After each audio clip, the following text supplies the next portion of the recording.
అమ్మ నమస్కారం అమ్మ. నమస్తే అమ్మ, శ్రీమాత్రే నమః. అమ్మ మాకు లాస్ట్ వీడియోలో వచ్చేసి మేషరాశి వారు ఏ రాశి వారిని వివాహం చేసుకుంటే బాగుంటుంది, మరి ఏ రాశి వారిని చేసుకోకూడదు, అలాగే వారి వివాహం చేసుకోవడానికి ఎటువంటి పరిహారం చేసుకుంటే బాగుంటుంది అనే వాటి గురించి అయితే మాకు చెప్పారు.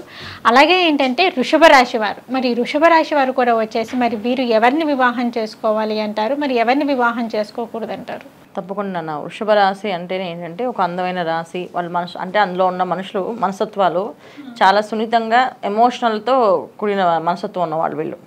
సో ఏ విషయమైనా సరే వాళ్ళకి ఒక ఎమోషన్ తోటి ఒక ప్రేమతోటి ఏ విషయం చెప్పినా చేయగలిగే సత్తా ఉన్నవాళ్ళు వీళ్ళు.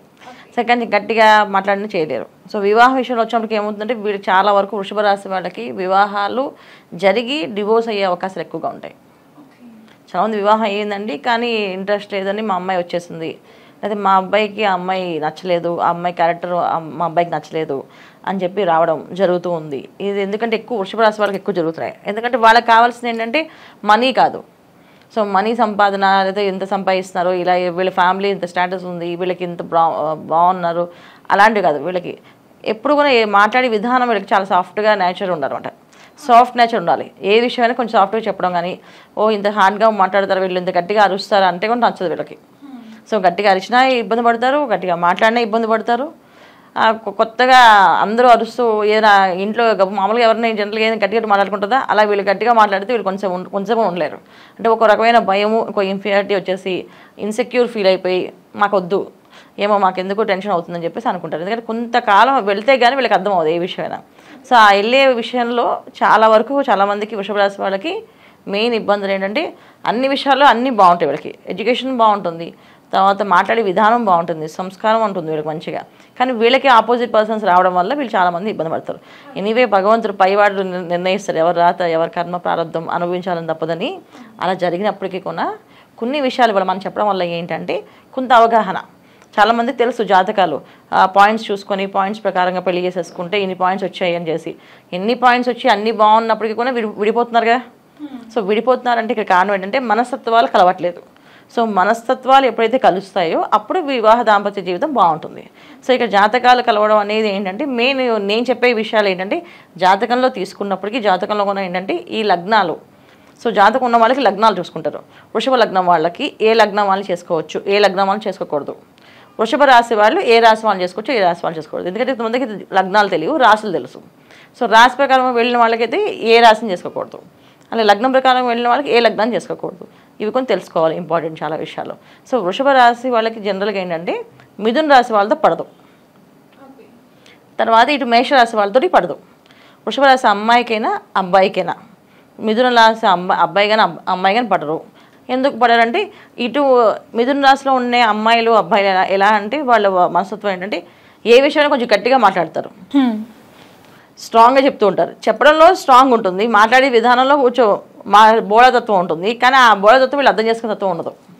సో వీళ్ళకి చెప్పేటప్పుడు ఏంటి ఇంతగా ఇప్పుడే ఇంత అదాటిగా గట్టిగా చెప్తున్నారు అని అంటే కొన్ని విషయాలు ప్రేమగానే నేను చెప్తే తినాలి మీరు తినకపోతే కుదరదు అని అంటే వాళ్ళు నచ్చదు వాళ్ళకి. అదేంటి ఇంత మనకి కమాండింగ్ చేస్తుంది మన మీద అనే ఫీలింగ్ వచ్చేస్తుంది. వాళ్ళ ప్రేమ ఏంటంటే మాటలు చాలా గట్టిగా ఉంటాయి, మనసు చాలా మెత్తగా ఉంటుంది. కానీ వీళ్ళకైతే అర్థం అవ్వడానికి టైం పడుతుంది. సో ఈ కాలంలో అస్సలు అర్థం అవ్వదు. ఈ కాలంలో వాళ్ళకి చాలా ఇబ్బంది పడతారు. సో అందుకని చేసుకోకూడదు. సో వీళ్ళకి పడే రాశి లక్షణాలు ఏమైతే ఉన్నాయో వృషభ రాశి వాళ్ళకి చేసుకోవాలనుకుంటే కన్యా రాశిని చేసుకోవచ్చు, తర్వాత తులారాశిని చేసుకోవచ్చు. ఈ కాంబినేషన్స్ కూడా వీళ్ళకి పర్లేదు. ఈ కాంబినేషన్స్లో ఏంటంటే వీళ్ళ మనసుతో తులారాశికి ఏంటంటే దానికి శుక్రుడు అధిపతి, దీనికి శుక్రుడు అధిపతి. సో ఆ శుక్రుడు అధిపతి ఉన్నప్పుడు ఏంటంటే వీళ్ళకి కావాల్సింది ప్రేమగా మాట్లాడమే, ఎమోషనల్గా, వాళ్ళకి కావాల్సింది ప్రేమగా ఎమోషన్ మాట్లాడమే. ఈ కాంబినేషన్ బాగుంటుంది. తర్వాత కన్యారాశి వాళ్ళని ఎందుకు చేసుకోవచ్చు అంటే కన్యారాశి వాళ్ళు ఏ విషయమైనా ఎదుటి వాళ్ళని అర్థం చేసుకున్న తత్వం ముందు ఉంటుంది వాళ్ళకి. ఓకే వీళ్ళకి ఇంత సాఫ్ట్గా చెప్తే వింటారా, సరే మేము అలాగే చెప్తాంలే, నెక్స్ట్ టైం మేము అలాగే చేస్తాం, ఇప్పుడు అది చేయమే పర్లేదు, నెక్స్ట్ టైం కంపల్సరీగా ఇలాగే మాట్లాడతాం, ఇలాగే చెప్తాను. ప్రతిదీ వాళ్ళు మార్చుకోవడానికి వాళ్ళు సిద్ధంగా ఉంటారు కనుక వాళ్ళు చేసుకోవచ్చు. అదే మిగతా రాశులు అన్నీ కూడా ఏంటంటే చేసుకోవడం అనేది లగ్నాలు జాతకాలు తెలిస్తే ఖచ్చితంగా జాతకాన్ని చూపించి మ్యాచింగ్ చూసుకోవాలి కంపల్సరీగా. ఎందుకంటే మనస్తత్వాలు ఎలాంటివి, క్యారెక్టర్స్ ఎటువంటివి అని చెప్పేసి. ఇప్పుడు వృషభ రాశిలో అమ్మాయిలకి క్యారెక్టర్ చాలా ఇంపార్టెంట్ వాళ్ళకి. సో అబ్బాయి కొంచెం తేడాగా మాట్లాడినా, అబ్బాయి క్యారెక్టర్ బాగాలేకపోయినా వీళ్ళు ఒక్క నిమిషంగా ఉండలేరు, వదిలేస్తూ అంటారు. కొన్ని వదిలేసి వీళ్ళు వివాహం చేసుకుంటారంటే చేసుకోరు, వీళ్ళు అలా ఉండిపోతారు ఒంటరిగా. సో అందుకని చాలా పర్టికులర్గా వీళ్ళు ఖచ్చితంగా చూసుకొని చేసుకోవడం వల్ల వీళ్ళకి అన్ని విషయాల్లో మార్గాలు దొరుకుతాయి, మంచి మార్గాలు.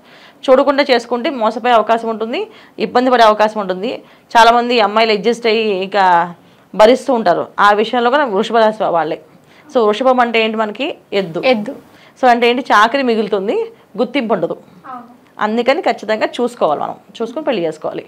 అమ్మ, వృషభ రాశి వారి మనస్తత్వం వచ్చేసి వాళ్ళు ఎలా ఉంటారు ఏంటి? ఒకవేళ వారు వేరే రాశి వారిని పెళ్లి చేసుకున్నా కానీ సో కొంతమంది కలిసి ఉంటారు, కొంతమంది కలిసి ఉంటారు. అంటే వాళ్ళు ఎంత భరిస్తూ ఉన్నా కానీ వారికి గుర్తింపు అనేది ఉండదు అనేసి అని చెప్పారు.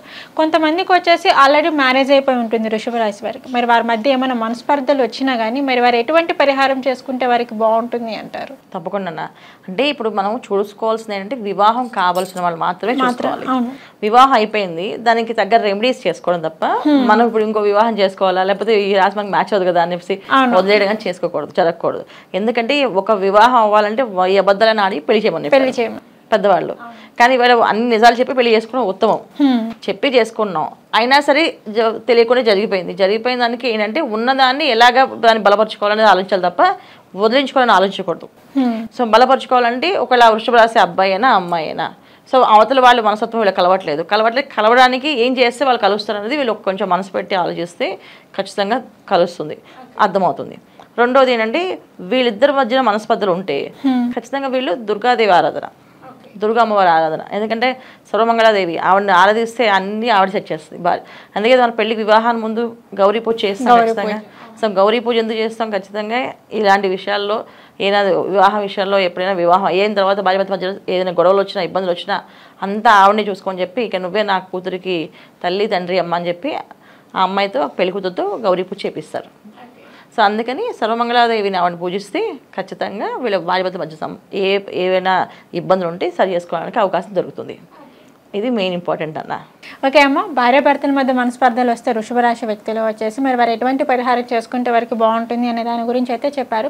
అలాగే ఈ వృషభ రాశి వారికి వచ్చేసి మరి ఆరోగ్యం పట్ల మరి వీరికి ఎలా ఉంటుంది అంటారు? వీళ్ళకి కొంచెం ఆరోగ్యం చిన్నప్పటి నుంచి కొంతమందికి బాగుంటుంది అన్న. వృషభ రాశి వాళ్ళకి కొంతమందికి చిన్నప్పుడు కొంచెం చంద్రుడు సరిగా లేకపోయినా, చంద్రుడు వీక్ ఉన్న వీళ్ళ జాతకంలో, అంటే చంద్రబలం తక్కువ ఉన్నా, గురుబలం తక్కువ ఉన్నా, కొంతమంది మాటలు సరి కదా, కొంతమంది కొంచెం స్పీడ్ వస్తుంది మాట, కొంతమందికి నెత్తి వస్తుంది, కొంతమంది ఏది మాట్లాడినా కానీ స్పష్టత ఉండదు, ఇంకొంతమందికి ఏంటంటే ఏది ఆలోచించినా మర్చిపోతూ ఉంటారు. కొంతమంది చేతిలో డబ్బులు వేసిన నీళ్ళు, అంటే డబ్బులు అసలు ఆగవు, డబ్బులు నీళ్ళగా చేయడానికి ఖర్చిపోతుంటాయి. ఇలాంటి ఇబ్బందులు ఈ వృషభ రాశి వారికి ఎక్కువగా ఉన్నాయి. సో వీళ్ళు తీసుకోవాల్సిన జాగ్రత్తలు, ప్రికాషన్స్ ఏంటంటే మెయిన్ ఇంట్లో ఏ పని చేసినా డబ్బులు ఎక్కువ నీళ్ళలో ఖర్చు అవుతాయంటే ఆ డబ్బులు అదుపు చేసే వాళ్ళకి అప్పచెప్పడమే. సో వీళ్ళకి ఒక ఎక్కువ ఖర్చు అవుతుంది, భర్త చేతిలో పడ్డం, అయితే భార్య చేతిలో పడ్డం, ఇది చేయాలి వీళ్ళు కంపల్సరీగా. సో చిన్నప్పటి నుంచి ఈ సమస్యలు ఉన్నాయి కనుక వీళ్ళు ఆహార విషయాల్లో చాలా జాగ్రత్తగా, బయట ఆహారం తీసుకోకుండా ఇంట్లో ఆహారం ఎప్పుడు తీసుకోవడం వల్ల వీళ్ళకి ఆరోగ్య సమస్యలు రాకుండా ఉంటాయి. అది వీళ్ళు చేయాల్సిన జాగ్రత్త పరిహారాలు. ఓకే అమ్మ, వృషభ రాశి వారు వచ్చేసి ఏ రాశి వారిని వివాహం చేసుకుంటే వీరికి బాగుంటుంది, మరి ఏ రాశి వారిని చేసుకోకూడదు అనే అంశం గురించి అయితే చెప్పారు. అలాగే పెళ్ళైపోయి ఉన్నవాళ్ళు వృషభ రాశి వ్యక్తులు ఎవరైతే ఉన్నారో వాళ్ళు ఆల్రెడీ మ్యారేజ్ చేసుకున్న వాళ్ళు, సో వారి మధ్య ఎటువంటి మనస్పర్ధలు వచ్చినా కానీ మరి దానికి ఎటువంటి పరిహారం చేసుకోవాలి అనే అంశం గురించి కూడా తెలియజేశారు. ధన్యవాదాలు. నమస్తే అమ్మ. శ్రీమాత్రే నమః.